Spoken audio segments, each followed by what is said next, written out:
I'm going back to probably 2014, and that's when we decided to sort of set up something and do something. And out of that, the town council decided to adopt the regeneration program and to take it forward. Can I go back even further? You, Back in 2000 and probably two, well, I think probably even before that, the feedback from local people had been not enough is made of the river. It was a waste of resource.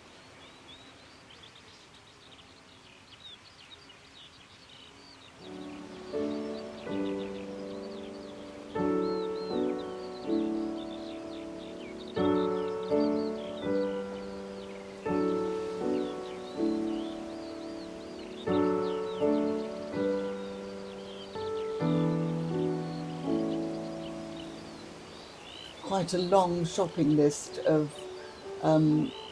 items to boost the whole of the river and the riverside and Langport as a destination.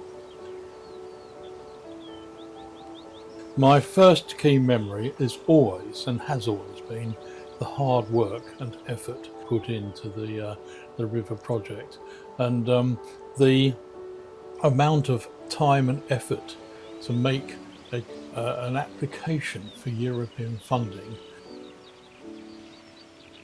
I well remember that you then went back for another crop of funding, which I believe was to do with the path between Hewish Bridge and Langport, and that was, I think, another 55,000 quid. Yeah, But and don't the car park at Blackbridge. the car park as well. Yeah, Yeah, absolutely. because they wouldn't fund the slipway.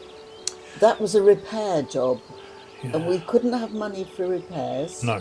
We had to have We had you. £18,000 from South Somerset District Council, and we also got £5,000 out of the Canoe Foundation, and that was the sort of 23,000 that paid for the slipway repairs. We kind of knew the process, but it was a headache. And I can remember they kept saying, well, how are you going to measure the difference that it's made? And we had to get some money out of the town council to put those counters in. Yeah. And to this day, they are still there, and presumably still counting the number of the amount of footfall Yeah. along the riverbank. It was a huge team effort with yourselves and the Environment Agency. But that was the inspirational decision for Langport Town Council to acquire Cocklemore and the slipway from the Environment Agency and They everything call it else. a weed ramp or Weed something. ramp, that's right, yes. But they weren't using it, and they were very happy to transfer it to We're more than happy. yeah. Ian McNabb. But his acquisition of the Duchess of Cocklemore and what he had to do to bring it up to Langport, crane it in, take it out again and repair it all and do all that work. And then providing the trips on the river. Again, fantastic that actually happened. He got rid of the smelly diesel engine and replaced it with a whole load of batteries.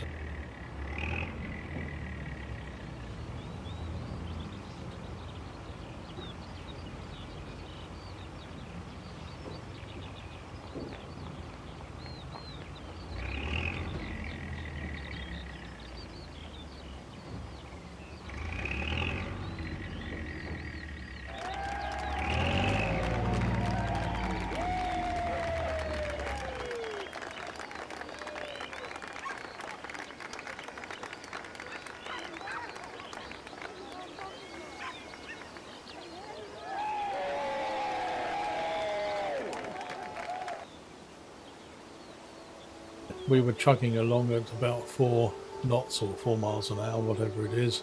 And Ian said, this is all being done on sunlight. They weren't using any battery power at all.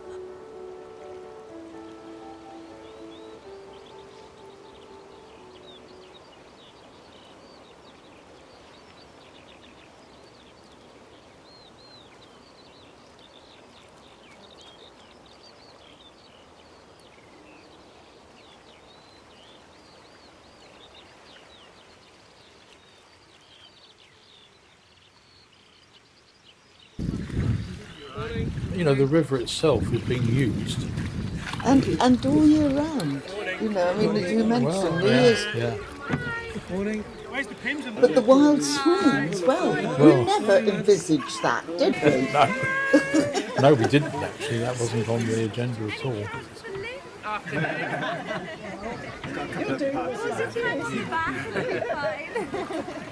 We organised for the IWA Waterway Recovery Group to come down here for a weekend, which I think was in April 2018. And they came down on the Friday, went back on the Sunday afternoon, and they cleared acres of, I suppose, grass, mud, silt from the slipway. The top part of the slipway, the bit that's sort of not underwater. Yeah. And they also took a lot of mud off the old car park and everything else. And that went down very well with the local community who were walking past all the time. Ian McNabb took them for a trip on the Duchess of Copperwood, which was probably a first for a Waterway Recovery Group team. I mean, normally they're rebuilding locks and things on old canals and there's no water anywhere. Several years later, we had the forestry team down here, and they were down for a long weekend. It got deferred because of COVID, but they thinned out a lot of trees around the riverbank, and again that went down extremely well.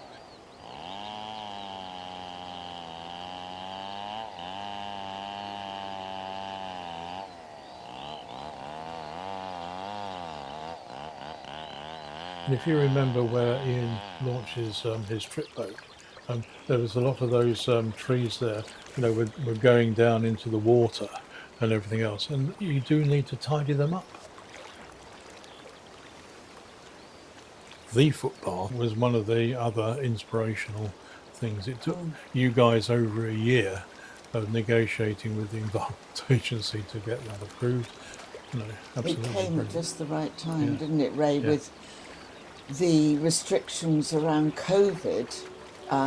I seem to remember it must have been laid during COVID, because I remember going out with the civil engineering guy and having to sort of walk a yard apart or whatever. So it must have come just right at the beginning, 2020, that we got it laid. And then when the government said, right, you can go out and exercise for an hour a day or something, everybody just flocked to that footpath.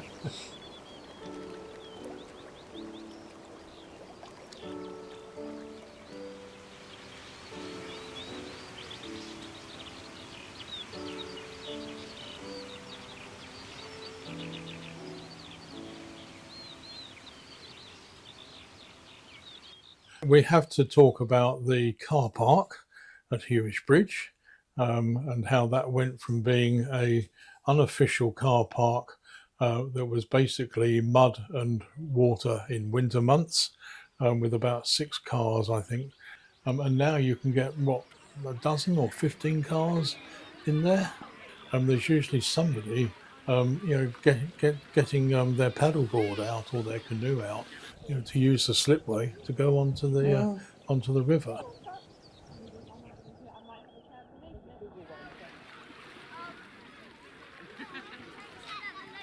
I'm going to raise now what I thought was great work that was done on designing the information boards. I mean, not only was that a project in its own right, and there was a lot of thought and work done on what to include, and people do stop and look at what's there, and because it's historical information as much as current. information about what's going on.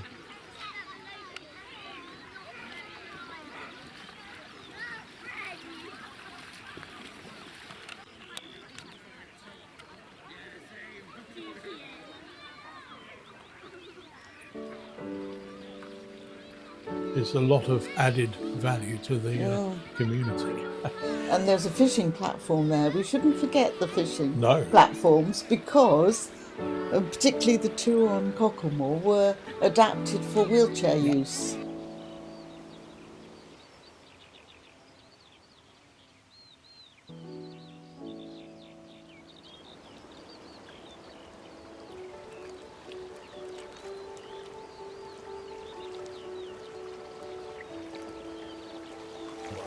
And paddleboarding probably came into its own over the last 10 years. And the other thing that happened is the inflatable paddleboards, because then people no longer needed specialist racks or trailers to carry On top of their anything. cars, yeah. They're all pumped up.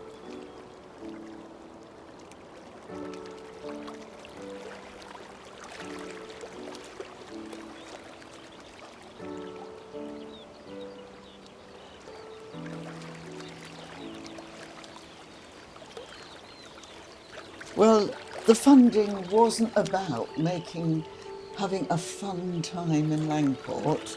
The funding was about economic growth. And it was from a pot of money, European funding, called the Rural Development Programme for England. We had to demonstrate that it actually had contributed to the economic growth of Langport, which was considered to be a bit of a down at heel little town, where people were not even aware that there was a river.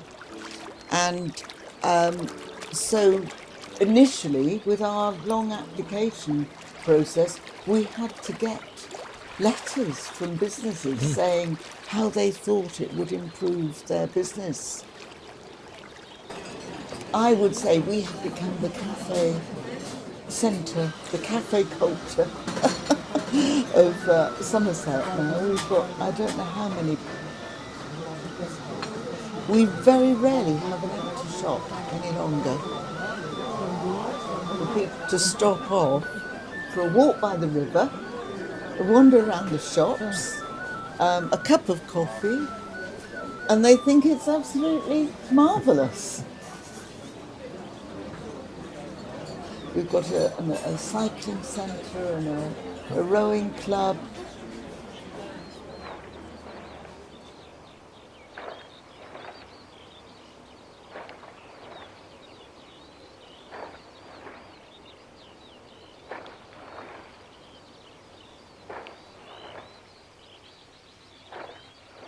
Number of cyclists that now come, Ray, to Langport is extraordinary. I don't think it's all to do with the fact that we had what we called a cycle racks and service station. But of course we have, by our public toilets, we've got that little sort of area where people can go and give repairs to their bikes and fill up their water bottles. We managed to arrange, with the town council of course, for a week-long, actually it was a 10-day long canal camp, which had about 10 people I think in total here for over the Easter sort of period. And they managed to restore the paths on Cocklemore and make them a lot wider, which was one of the requirements. But that to me was the sort of icing on the cake. The paths on Cocklemore have always been prone to getting very muddy and wet, and they were never wide enough.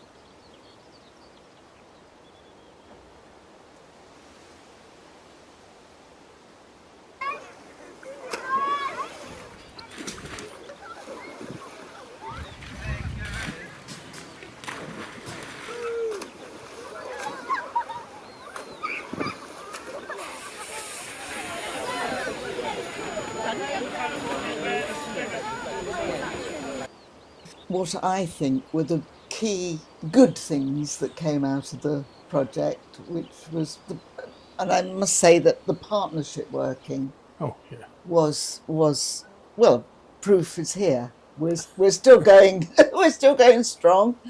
Yep. And the partnership working, the number of organisations and local businesses that Yep. got involved was really key to the project.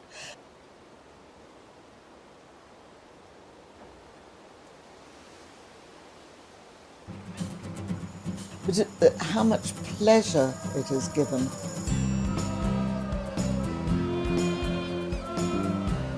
And I think it has developed that sort of civic pride, and I think we're on the map.